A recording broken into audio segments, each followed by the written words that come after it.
Kev, good morning. How are you? Morning, all good, mate. Thanks for Good, having good. me on.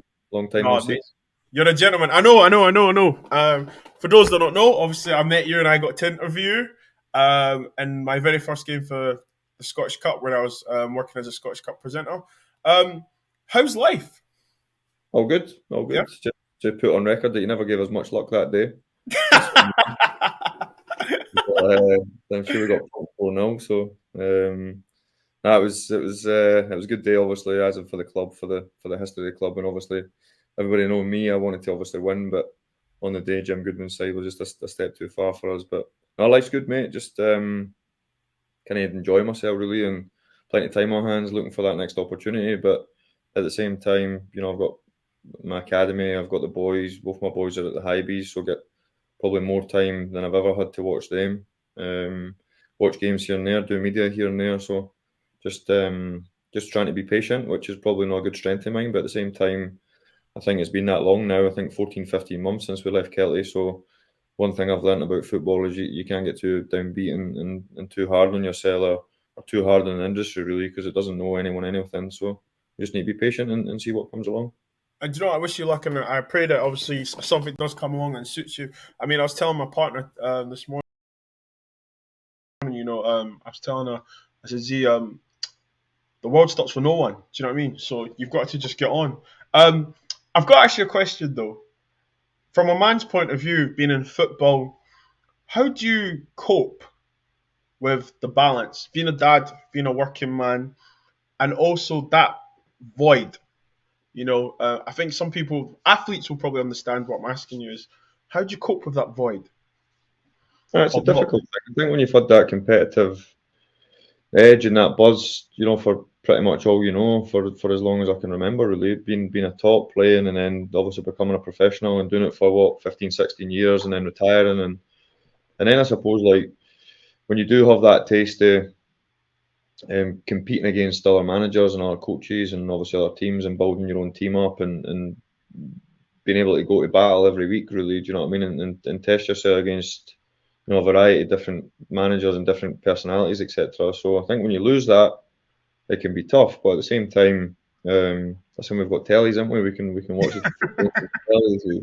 I can go and watch games anywhere I want. So I think when the pressure's on you, which is something that I've really enjoyed as an individual when I was a player and then a manager, I think the carrying the canny, the responsibility is something that I found really natural and I really relished. I think when you don't have that, it can be difficult, but at the same time, you just hit the nail on the head. The world don't stop for nobody, the game don't stop for nobody, and it Yep. certainly don't do anyone anything. So you can't get too downbeat about it. You just got to enjoy what's there. And at the moment, the academy is something that's always been my wee precious baby, really. Giving back. I take the school teams. A lot of people probably don't know that, apart from people that kind of stay in my neck of the woods. But I give a lot of time at the local schools, Oh, and as I really? mentioned, I do a lot for the community. So they things are passionate for me, and take up a lot of my time. And then I've got two dogs that can probably do 10, 15, 20K every day. So it's trying to keep up with them as taking up as much time as possible. And just to conclude on that, what advice would you give to men that are struggling coping with that void?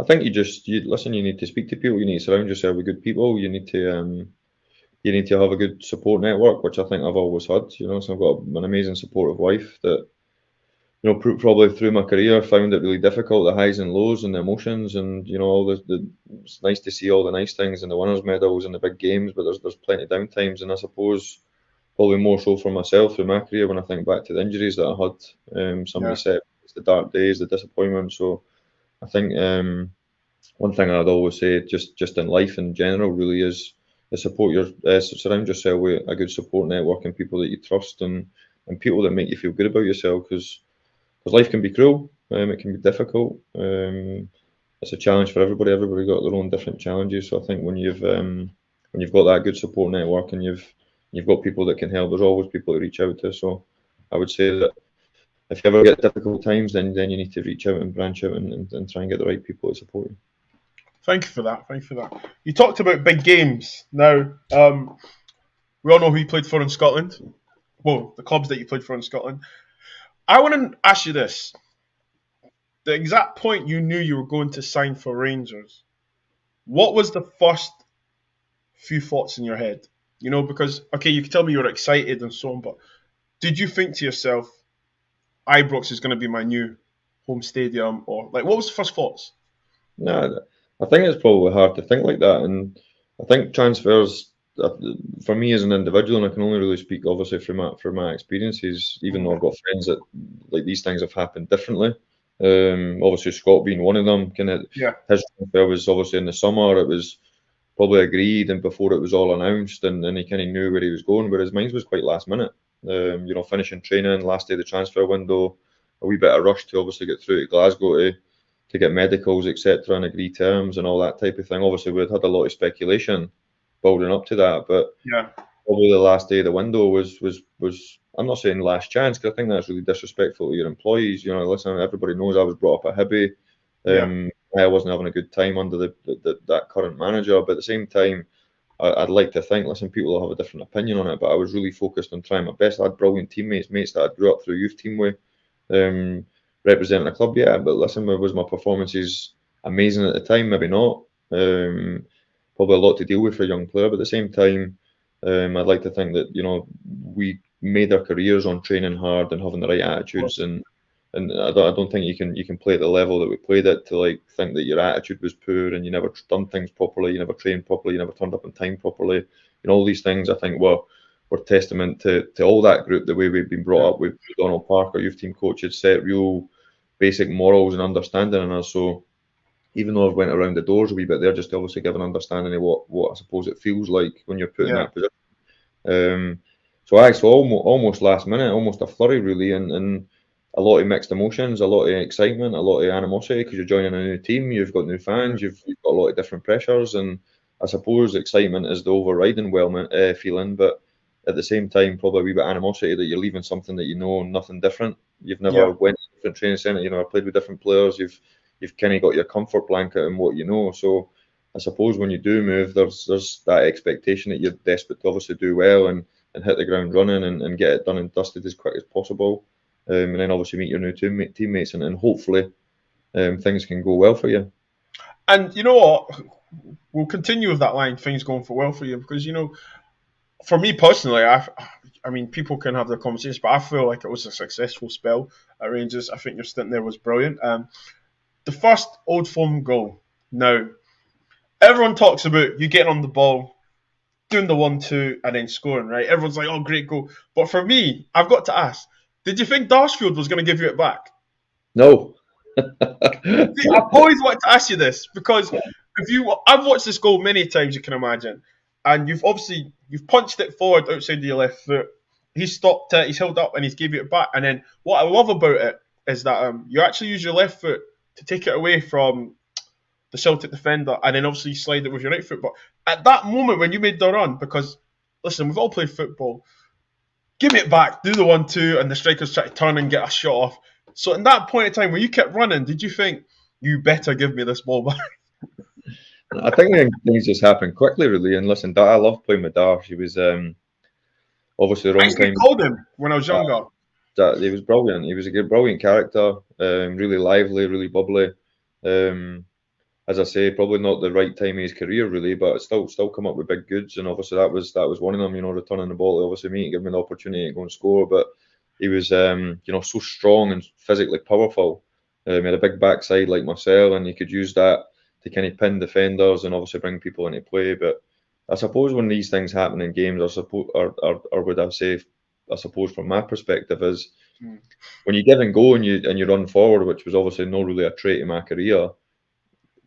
I'm not so sure these things are planned. Sometimes they're off the cuff, and your pitcher sees what you pitch. You could argue that I would normally pass Barry the pass that he passed to me because he'd normally be Mm-hmm. further up the pitch than I would, and you just as a player you're always looking for like wee chinks in the armour and wee opportunities to try and obviously hurt your opponent. And when Dash gave me it back, to say that it was probably a blur was probably an understatement. You just Okay. end up in a position in the pitch that you're on your wrong side, your weaker side, something that I hardly used my right foot my whole career. And before you know it, you're away celebrating, and the emotion and the elation just takes over, and it's probably a bubble that is hard to explain. for that 30 seconds when you're scoring in a game with so much magnitude and so much rivalry between the two teams, and the importance of the games, as everybody knows. It's hard to try and explain that wasn't something that we practiced in training. You know what I mean? It wasn't like, oh, I'll go and receive it in between the lines like people talk now, and Yeah, flick yeah, it, yeah. give and go 1-2, and practice like passing it through Boric's leg with my right foot. Do you know what I mean? It's something called nothing. So for it to happen, I'd love to tell you that it was premeditated and planned, and that was something that Walter worked on in training all the time, but it wasn't. Well, do you know what? Listen, it made a lot of people on one half of Glasgow happy that day. You talk about Barry Ferguson and the players you talked about Dartford. Like, when you went to Rangers, did you think, wow? And when I say wow, I mean you're on the training pitch, the intensity is different, the level. And this is no disrespect to Hibs. Did you think, okay, I need to work? No, I would probably disagree in the respect to like that team that I left Hibs was honestly I can't tell you how much quality was in that group. Mm-hmm. Riordan, like top players, Scotty's obviously Whitey's, Stephen Flick. Listen, I could go through them all. David Murphy. Mm-hmm. Back to that team. If we all played at the same era when we probably got close to hitting anywhere near our peak, it would have been some outfit. I think People Tony still Moore. talk about that now. Oh, you always go back with fond memories, I suppose, and I'm always one of the type of people that I just think you just support the current era because they're the current players and they deserve our support, and you can Yeah. never compare groups to groups. It's impossible because things change, managers change, styles change. Listen, I was playing in an era where we never really had social media. Do you know what I mean? So, Yeah. different, Fortunate. fortunate different players, and so I think when I think of the quality, that listen, there's no doubt that the players were better at Rangers. There was a rise in probably edge, the competitiveness. The one big thing I would say is that the kind of ego part of being a top player was something that we probably never sampled at Hibs. But when you then start to play with people like Barry Fitton, and by the way, an ego in a good way, I don't mean that in a disrespectful way. I mean like a swagger and a belief that Of listen, course, confidence, right? Confidence. if you want to train here and you want to play here and you want to be successful at Rangers, this is my standards. This is where you need to get to, and I'm going to demand that of you every day. Whereas I'd like to think we had that at Hibs, but probably just not quite that edge that like a barrier that had at that given time. I'd like to think we eventually grew into that type of mold, but probably that was the one thing that I noticed when I went through training, where you could argue your pals who you knew no different, and a really tight knit group of players with a different expectation, I suppose, and a different pressure to then going to Rangers and feeling the wrath of how important it was to win every single game. And listen, being brought up at Hibby and having that camaraderie in that youth team and us transitioning to first team, there's no doubt that there's no football player in the world that doesn't want to win football games every single week, whether you're representing Edinburgh United, my local football team, or whether you're representing Rangers or Hibs or Hearts or Celtic. You need to be daft if you didn't think that players didn't want to win.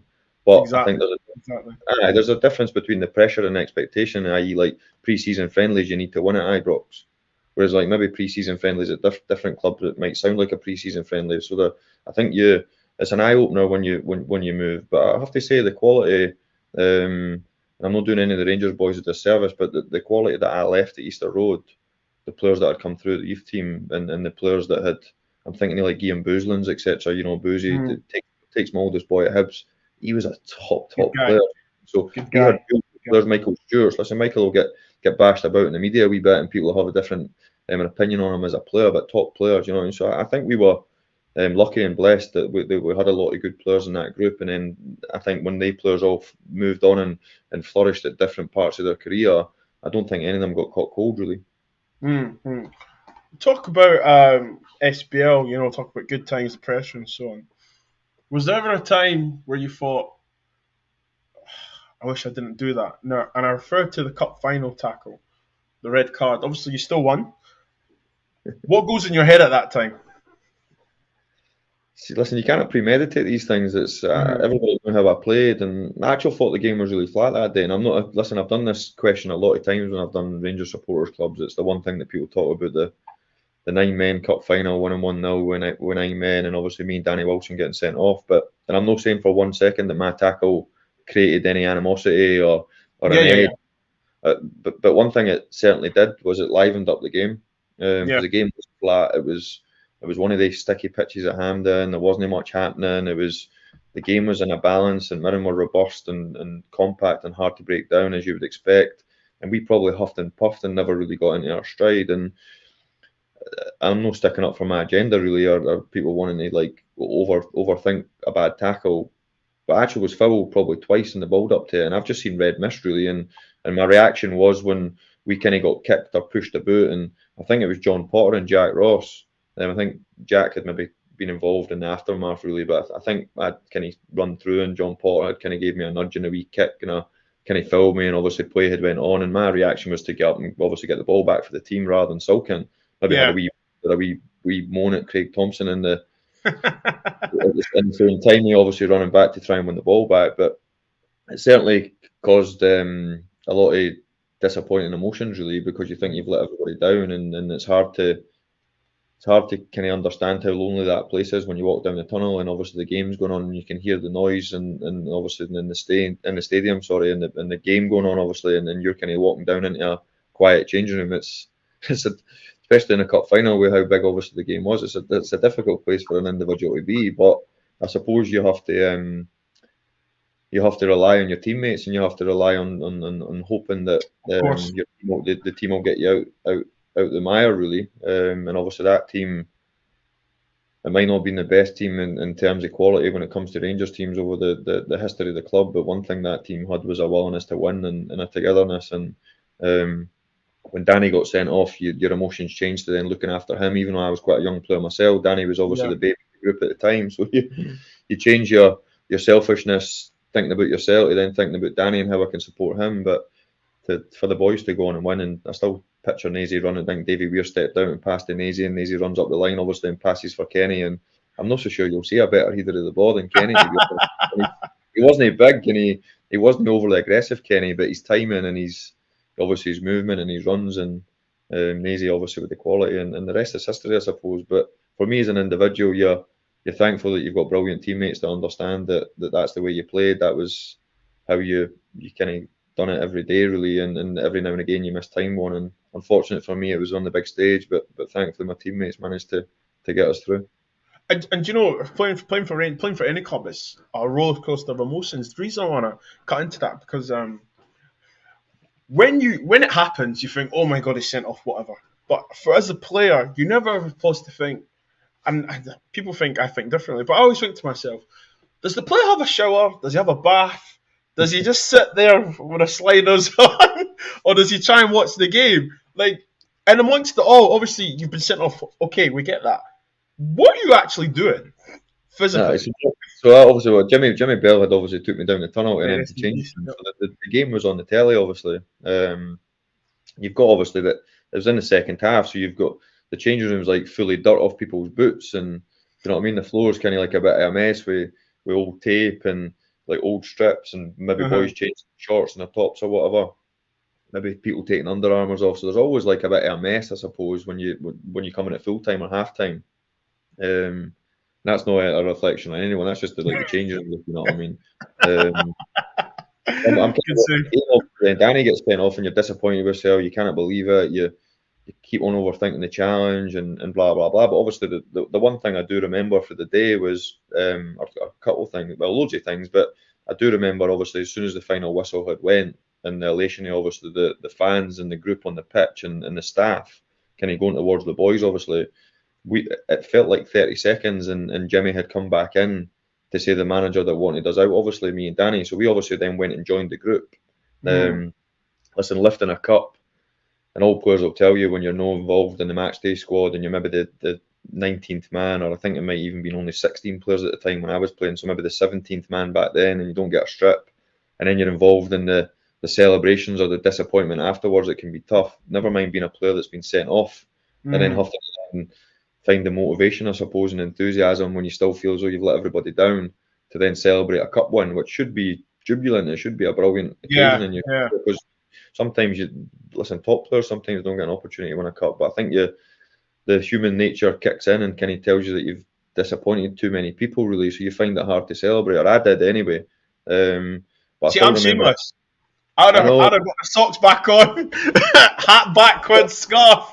My games room, lost in the cup, and you can kind of see that, like my face. And listen, I'm still delighted for the boys in the club, obviously in the group, but and all the staff that worked tirelessly behind the scenes. You know what I mean? So it's like it probably felt that it was everybody else's day apart from mine, if you know what I mean. But at the same Mm-hmm. time, you play in semi-finals, you play in quarter-finals, you train hard every day. Do you know what I mean? So when these days come along, you do, I suppose, when you retire now and you're never going to get another opportunity to have one of those feelings, I probably should have enjoyed them more.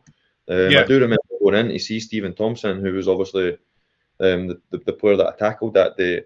I went into the St Mirren changing room afterwards to apologise. That I never ever once tackled with any malice in my career. of Not once course. did I ever try into a tackle to try and hurt an opponent. It just wasn't in my nature. Yeah, I was really aggressive.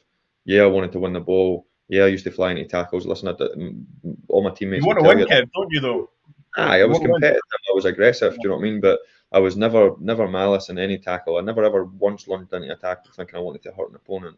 So I went in to see Stevie afterwards. I didn't know him that well. I played against him at Falkirk, played against him at St Mirren, and just said, "Listen, apologies for the tackle. Obviously, it was a bit rash, and hopefully you're all right." And he was like, "Fine." I knew he was fine because he kind of rode the tackle. He seen it coming, if you know what I mean. But anyway, I'd like to think there was a humbleness and a respect, and that's the Yeah, way I love through these. So I went in to see Stevie. Their changing rooms obviously majorly disappointed that they've just lost a cup final against 9 men. So they're the things that I suppose stuck out with me. And then the aftermath is obviously your parties back at Ibrox, etc.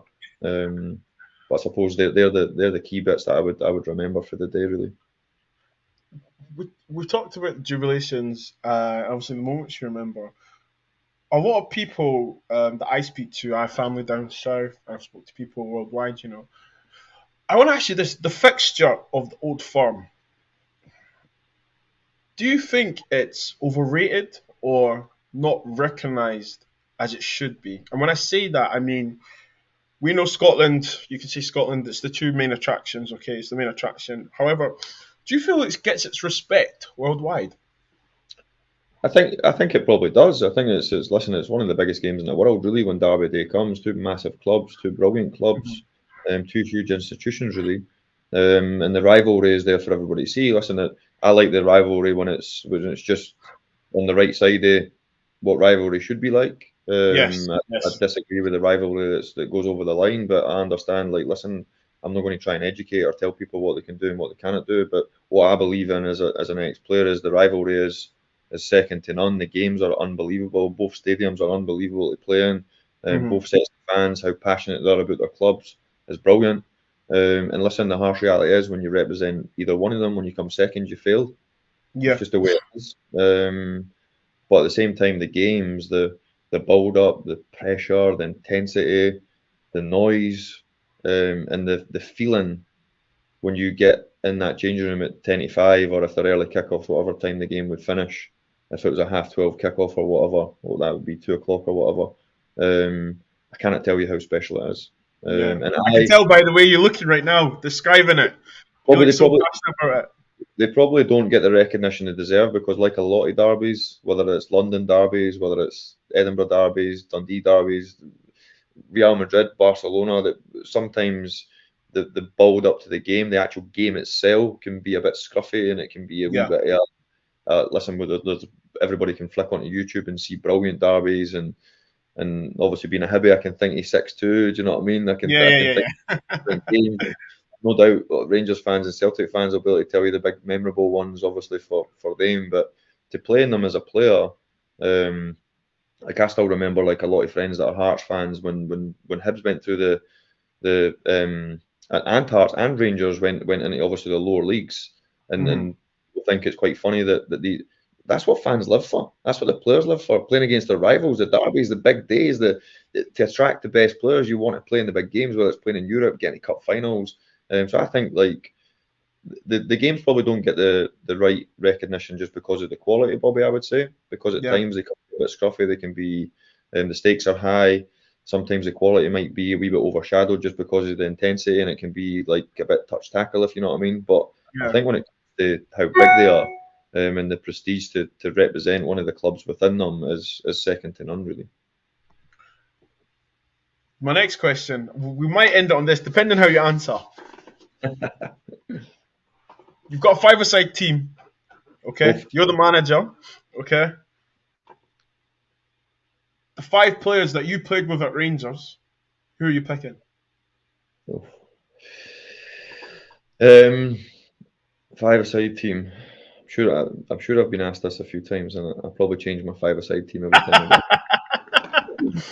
Well, Alan McGregor's a certainty. So Griggsy in goals. Right. And what formation are we going? We're going 2-1-1, 1-2-1. Well, Kenny, I'm all out of attack, really. I want to win, so I would pick my defenders off the back of. So I'm thinking Whitty straight away because Whitty was a brilliant defender, really athletic, brilliant feet, like sharp, but could also score unbelievable goals for anywhere on the pitch. Really. So right foot, left foot. The pitch being quite small, left foot volley, right foot volley, have the defensive duty obviously, and then I would go. See, Mendes is my favourite player, you see, but Mendes probably at five-a-sides, wasn't he? He was the best player I played with Rangers, in my opinion, Pedro, but he probably wasn't the most aggressive when it comes to five-a-sides. Got you. So I'll go with Steve Davis and Barry Ferguson. Okay. So McGregor, Whitty, Davo, Fergie as a 2, and then it's hard to get away from Boydie, really, because he's an absolute goal machine, but I'm going to throw Boydie under the bus, even though he's my mucker and he's the best finisher ever. But I'm just thinking five-a-sides, he maybe wouldn't quite run about as much as I would like him to run about. I'll best to win, so I'm going to go with strike partner and Kenny Muller, the Muller man, just because he probably wouldn't score as many goals as Boydie, and Boydie's like a ridiculous finisher. And I'm going to tell you a story about Boydie just before I leave. He come back one pre-season, the fittest and the leanest I've ever seen him. He was unbelievable. I was looking over my shoulder thinking, where's he coming from when he was doing the runs? I was like, no way Boydie's running up alongside me. And he lost all this weight, he was looking great, clean shaven, skin heat, he looked $1 million, but through pre-season, he just, for whatever reason, he just wasn't as prolific as he used to be. So he's like, Thomson, I'm going back on the pints. I'm back on the pints. And he put on a wee bit more purple fat. And by the way, unbelievable. Just started scoring goals again. But I'm going to go with Kenny Muller. A hard one because it's a toss of the coin because Boydie would score more goals than Kenny. But I just think five-a-sides, we're having Whitty, Baz and Davo who can both run about. Witts can run about. Griggsy obviously the top man in goals. I just think Kenny would give a wee bit more athleticism to that five-a-side team, which is all out attack. So I'm going to go Griggsy, Whitty, Davo, Baz, and the Muller man up front. We'll take that. Some team. By the way, that's not getting beat off anyone. Well, I mean, it'll take some beating. Anyway. Obviously, that was my last question. Obviously, you said Pedro Mendes, best player that you've played with at Rangers. Who was your toughest opponent? And we'll finish it there. Ever in football.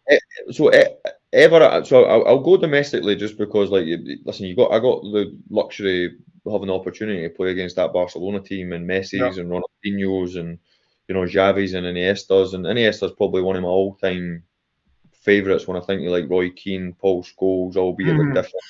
Steven, obviously, do you know what I mean? Like another midfielder, same again, different. Obviously being a midfielder myself, so they were the kind of ones that you kind of looked at. But the toughest opponent I found domestically, even though Barry obviously would have been one of them, and obviously the top players that played at Celtic at the time, your Lennies, your Alan Thompsons, your Paul Lamberts, like that young team when we were coming through was obviously the Celtic team at the time that had Henriks, etc. in it. So we were blessed really with the Rangers and Celtic teams that we played against when we were coming through at Hibs. But the one player that I found really, really difficult to play against, and I think I might only played against him twice, was Mikel Arteta. Are you serious? Serious. Arteta was his awareness, and he's very Pedro Mendes-esque, like that football IQ, that brain, that picture, the awareness what was round about, and play one touch when you were getting too tight, to take an extra touch when you try to intercept his passes and then he pass past you, and like even when you were trying to play passes, so he would never get tight to you, but when you were trying to play the acute passes or the clever passes, a bit like Mendes, they would almost be a step ahead and go and intercept your passes. Wow. Obviously me being aggressive, and especially when Rangers come to Easter Road, we'd be pumped up, we'd want to win, it's a big game, big crowd. And you would obviously try and lay a marker on you, try and get tight to these players. You were wanting their jerseys really, because they were the kind of the big fish in the league at the time, and they were the ones that were winning leagues and winning trophies. So when Old Firm come to Easter Road, you would obviously want to stick your chest out, you try and impress. And Arteta, for whatever reason, was one of the ones. I remember playing against him in a Scottish Cup game, and the only reason I remember is I'm pretty sure it was the day that Grant Brebner badly broke his arm Oh wow, earlier in okay. the game. Yeah. He was live on Sky. I think Rangers beat us 1-0 that day, but I played against Arteta in the middle of the pitch. And honestly, Bobby, he was just so difficult to tie down. He was every time I tried to get tight to him, he flicked around the corner. Every time I gave him space to think I could intercept his passes, he passed past me. He was Wow. just a brilliant football player. I'm so glad I asked you that because I would never have thought. And listen, that's a testament to him as well, and look what he's doing as well. So yeah. Well, thank you. I think people forget how much a top player he was. You know, he played in that Arsenal team that had all the top ones, really. Do you know what I mean? And they never went on and won Premier Leagues, etc. And then even when he went to Everton, he was a god there, really. Do you know what I mean? And that was in that Awesome. Everton Yeah, team it that was was. Davy Moyes that were finishing like top six all the time. Yep. Do you know what I mean? Against the Giants, really. Do you know what I mean? I'm not saying Everton didn't want to compete, and I don't want to do anyone the disservice, but you probably look where Everton have been over the last kind of decade or whatever since Kenny Moyes has 100%. away. They've Especially look at definitely him now. Do you know what I mean? exactly. So I think when he was down there, a bit the same as Barry really when he went to Blackburn. I think Blackburn were kind of punching high up about kind of in the league, and I think people kind of forget how good Barry was really. But that's why we're football fans, I suppose. You have new heroes, you have new ones that are in the new kid on the block really that are stealing the limelight. But I don't think the good football fan never forgets how much quality these boys have got. And you know, mentioning Mendez's, your Davos, your Kenny's, your Boydies, like they were top players. I've tried to stay clear of though, because listen, I've saw you live, I've interviewed you, I've heard you speak, obviously on Barry Ferguson, and you know, I think a lot of Rangers players would probably wish that there was a modern day Barry right now, especially going into this league campaign or previous campaigns as well, because people forget he was really that good, wasn't he? He I was really think good, Barry. no, the biggest thing for me, Bobby, with Barry is that he was just a street footballer. Mm. He was competitive. He was self-taught probably, playing in the streets, like fighting probably against older ones. Obviously having older brothers. You know, Derek probably bashing him about when he was. And then I've done a few 5 stars events with Barry, and obviously even though I know him and I played with him, but obviously when you start to get asked about his journey, and obviously before I met Barry, before I obviously played with him, you had played Mm. against him. But I think when you go back to the kind of superstars that Rangers had, when they had the big international stars really, and they were competing. When you think back to Barry's kind of like breakthrough, I think he was named captain when he was what 21, 22. Yeah, he was The young. changing room fully big personalities, big characters, and then probably his upbringing. Your McCoy's, your Durant's having to go as a young boy, young YTS, and probably Mm. getting the kit, and to be kind of associated with the players as a early young player really. And I flick back to us a wee bit at Hibs as well, having mixed with Pat and boys like that, and us just missing out on the kind of Alex McLeish big era. Yeah, I yeah. wonder if Barry, and it's hard to kind of get a metric on it, I suppose, but I wonder if Barry's upbringing, it being quite robust and these big characters and sprinkling wee stardust on him, and the expectation and him getting to watch so closely what it took to be a top player, and him wanting a bit of that and wanting to probably be even better than them. I think that would have stood Barry in real good stead, and I think back to our upbringing, probably a wee bit the same. Getting changed into Easter Road, getting to watch the players. Probably the first Hibs team that when I went full time was your Russells and your Franks, and like What a guy. top players. So I'm like, I want to be as good as them. I want to be in the first. I want to play under the lights. I want to, do you know what I mean? And I know Yeah, every that dream, but no every kid gets to see it so closely and how of course. these people operate. So I do think it's almost magic dust that unless you get the opportunity to grasp that and obviously want to take it in. And I think Barry would have had that in abundance when I think back to the kind of players that Rangers would have had in the eras, and Barry getting to see them so closely and getting to learn off them, and getting to think, I quite fancy a bit of that. I want to be as good as Yeah, them. yeah. He was Listen, thank you listening. very much. Thank you very much. Oh, mate. Uh, but stay right there, stay right there. Let me just end it.